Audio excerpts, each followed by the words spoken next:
It is interesting how everyone assumes that the pro-life movement in America began in 1973 with Roe versus Wade. But we who were around during the civil rights movement and struggle of the 1960s, we know that the first anti-abortion groups were organizations like the Black Panthers, the Nation of Islam, and other community organizations. These folks were speaking out against both birth control and abortion long before the contemporary pro-life groups of today existed. But one of the problems with the civil rights movement was that there was far too many men and women who were willing to sell out the community. And a lot of powerful, influential African Americans knew that they had to be willing to turn and look the other way in order to advance their own personal political agendas. In 1972, those members of the Congressional Black Caucus, such as Charles Diggs, did not trust the abortion industry or those who were espousing population control or family health, and they were suspicious of them. But when the money began to flow, just as it was with Jesse Jackson, when he found out that indeed he could get funding and monies to run for presidents from these people, he flip-flopped in his position. Because he once said abortion is black genocide. What happens to a mind of a person in the moral fabric of a nation that can abort a baby without a pang of conscience? Where will we be 20 years from today? But when Reverend Jesse Jackson realized he needed money to run for president, all of a sudden the most important civil rights issue is a woman's right to choose. In 1975, Jesse Jackson called for the ban of abortion through a constitutional amendment. And in an interview in Jet magazine, he referred to abortion as genocide. But Jesse Jackson, on the other hand, wanted to become president. And the Democratic Party at that time had sold out completely to Planned Parenthood and the eugenics crowd. And Jesse Jackson went along to get along. And don't ever think that he was the only one. The unfortunate thing we face, whether we're talking about individuals or organization, there's never been a shortage of black leaders who are willing to sell us down the river if it's enough money and political power in it for them. I've been grappling with the fact that the NAACP is in bed with the very organization that has brought black genocide to our community. Dr. Alveda King, the niece of Dr. Martin Luther King, has tried on at least 3 occasions to bring to this organization's attention the black genocidal plot of people like Margaret Sanger and Planned Parenthood to exterminate the black community. And the stonewalling has been astounding. Alveda King literally has gone to the street along with myself to say to the NAACP, please deal with this issue of black genocide. The NAACP has responded by hiding and trying to prevent their convention goers to hear about black genocide. They've even gone to the extent of using buses to block our demonstration about black genocide in front of Cobo Hall where their convention was going on. They have literally put black paper across their windows so that the convention goers at the NAACP convention could not see the demonstration going outside that included Alveda King. There is definitely a conspiratorial plot being hatched and has been hatched by the NAACP to keep from their people the fact that they are co-conspirators in the genocide of their own people.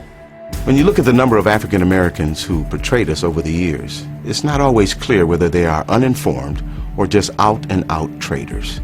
When we see pro-choice politicians defending abortion on television, do they really understand the implications of abortion and that it is certainly used for black genocide? Reverend Benjamin Hooks, one of the former presidents of the NAACP, once personally told me that the NAACP would not bring this subject to the floor because they believed it would tear up the NAACP. Even the media has conspired with the NAACP to keep this issue from the attention of the black community and the public at large. I have seen the news media literally hide their trucks so that they would not be in a position to have to cover the demonstrations in front of Cobo Hall, only to bring them out after the demonstrators had left. This is an outrage that the black community is having the life of its babies destroyed, and the NAACP and the media are knowingly conspiring to keep this information from the public. This is an outrage,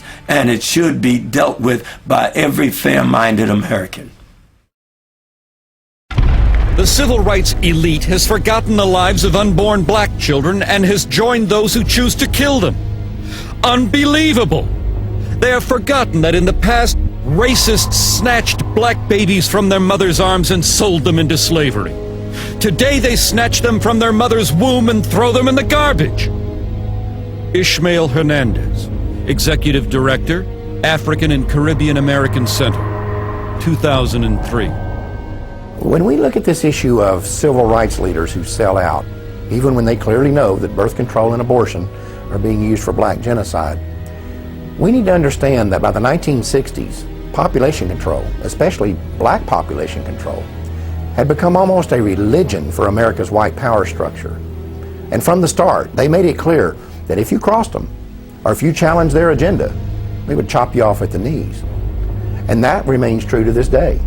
Whether you're talking about the liberal social engineers who control the Democratic Party, or the wealthy elitists who control the Republican Party, or the media, or the academic community, these people have created a kind of family planning cartel that does not tolerate dissent. And they have always been especially ruthless about this when it comes to African Americans. A perfect example of this was seen in the case of Samuel Yet.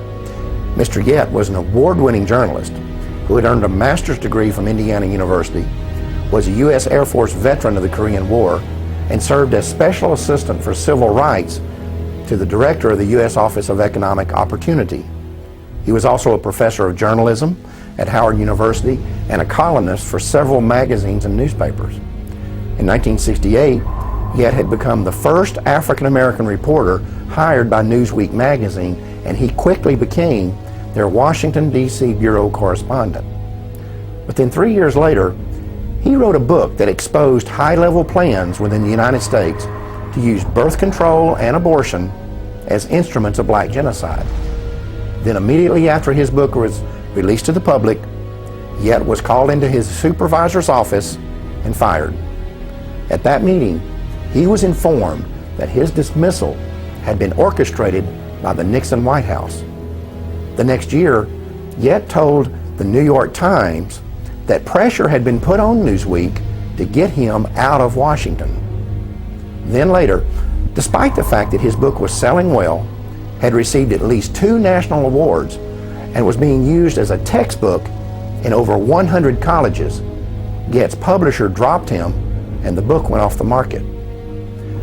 What's important to recognize about this situation and others like it was that this family planning cartel was sending a message to those who might have influence within the African American community, whether they were politicians or journalists or college professors or civil rights leaders. They were being warned that when it comes to population control, they only had 2 options. They could either get on board with it or they could keep their mouths shut. And when people like Samuel Yet told them what they could do with their 2 options, they paid a price that few others had the character or the courage to pay. The copyright to Samuel Yet's book was eventually given back to him. Then, in 1982, Yet used his own money to republish it. The foreword of that edition was written by a well-known civil rights activist and co-founder of both the Harlem Writers Guild and the National Cultural Committee of the NAACP. His name was John Oliver Killens, and, in that foreword, he gave his analysis of the relationship between family planning and the black community. The American ruling class had made a hard decision. Americans of African descent would either accept the miserable lot or die. The venerable Saturday Evening Post issued what might be termed as a white paper, in which it warned black America that they had better understand and accept the fact that absolute freedom and equality were not part of the game plan for them, and that the consequence of non-acceptance would be wholesale genocide. John Oliver Killens, 1982.